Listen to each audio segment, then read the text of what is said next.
예, 한판승부 2부 문을 열었습니다. 진중권 작가, 김성회 소장과 함께하고 있습니다. 2부 첫 순서는 응답하라 한판승부 시간이죠. 1부에서 말씀드린 것처럼 청취자 여러분이 직접 두 분께 질문을 하는 코너가 되겠습니다. 김성회 소장 그리고 진중권 작가 두 분에게 질문하고 제가 대신 물어봐드리는 시간. 자, 먼저 진중권 작가에게 드리는 질문. 무사다람쥐라는 닉네임으로. 작가님, 코로나19 집단 모임 금지 조치에 대해서 자유민주주의적 입장에서 어떻게 생각하십니까? 라고. 일부를 열심히 굉장히 들으신 분이다. 예.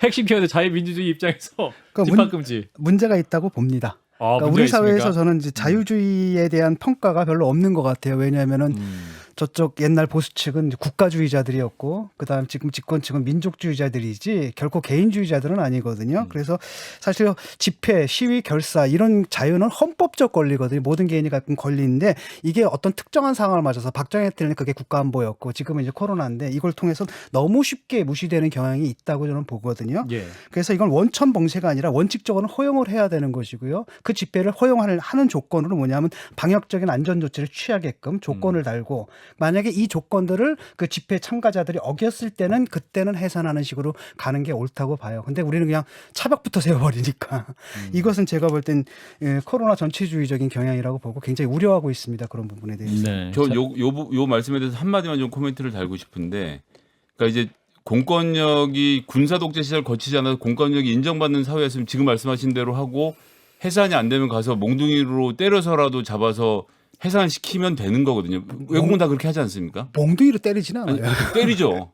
폴리스 라인을 넘지 않으면 집회와 시위의 자유를 전면적으로 허용하지만 그것을 어기는 경우에는 무력으로라도 진압이 되는데, 그러니까 우리나라 차벽을 치는 이유는 해산 과정에서 무력을 동원할 수 없는, 그러니까 군사 독재 시절에 무력으로 시위를 진압했던 것에 대한 시민사회의 기억이 남아있기 때문에라는 점도 좀 포함해서 한 말씀 드리고 독일 같은 싶습니다. 경우에 뭐 무력을 쓰지는 않아요. 그러니까 독일에서도 매번 시위를 허용하거든요. 근데 바로 한 30분 후에 그게 또 해산이 됩니다. 왜냐하면 집회 참가자들이 이게 안 지키거든.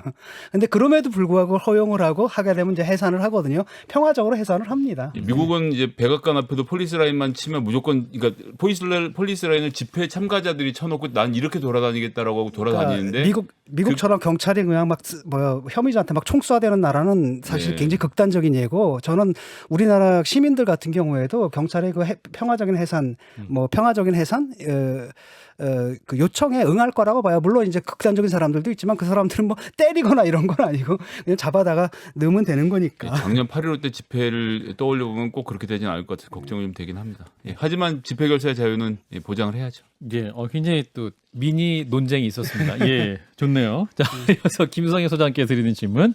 6712님의 질문입니다. 소장님, 미군 철수 이후 아프간을 탈레반이 완전 장악했습니다. 이 사태를 어떻게 생각하십니까?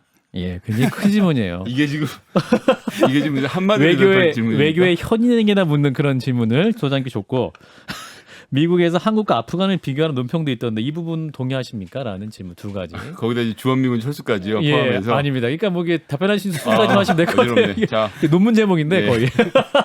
일단 저는 아프간 사태를 보면서 이제 북한의 흡수 통일을 주장하는 보수 이 주의자들의 생각이 떠올랐습니다. 예. 즉 아프간의 그러니까 미국식 민주주의를 이식하려고 20년 동안 미국이 별짓을 다 했는데 결국 2조 달러의 돈을 쓰고 퇴각을 한 거 아닙니까? 이것이 저는 본질이다. 민주주의라는 게 이식이 되지 않는데, 우리나라 일부 보수주의자들은 북한이 망한 다음에 흡수통일하면 된다고 너무 쉽게 말씀하시는데, 지금 이 과정을 생각해 보면 얼마나 지난한지, 그러니까 내부에서의 변화와 혁명이 일어나지 않으면 안 된다는 점을 말씀드리고 싶고요. 조금 전에 칼럼 얘기는, 즉 이제 미국이 아프가니스탄에서 했던 것처럼 갑자기 주한미군을 빼버리면 우리나라 안보에 큰 불안이 오지 않겠느냐, 뭐 이런 종류의 말씀이신 것 아프간 같은데, 사례처럼 우리도 네. 빼면 어떡하냐, 뭐 이런 네. 얘기. 북한이 탈레반인지 아닌지는 제가 모르겠지만, 예, 최소한 대한민국은 미국의 원조로 연명하고 있었던 아프간 정부가 아니기 때문에, 예.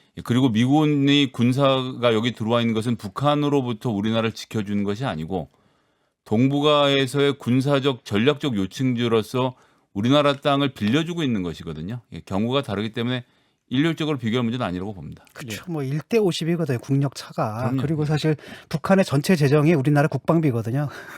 그래서 그런 상황이 벌어질 것 같지는 않고, 대개 이제 미국에서 잘 그 사람들 외국을 잘 모르는 것 같아요. 그렇죠. 그러니까 한국 그럼 이라크 뭐 이런 비슷한 나라 정도로 생각하는 어떤 사람이 좀 말도 안 되는 컬럼을 쓴 거죠. 예. 동의합니다. 예. 그래서 같은 비교는 할 수 없다라고 정리를 하겠습니다.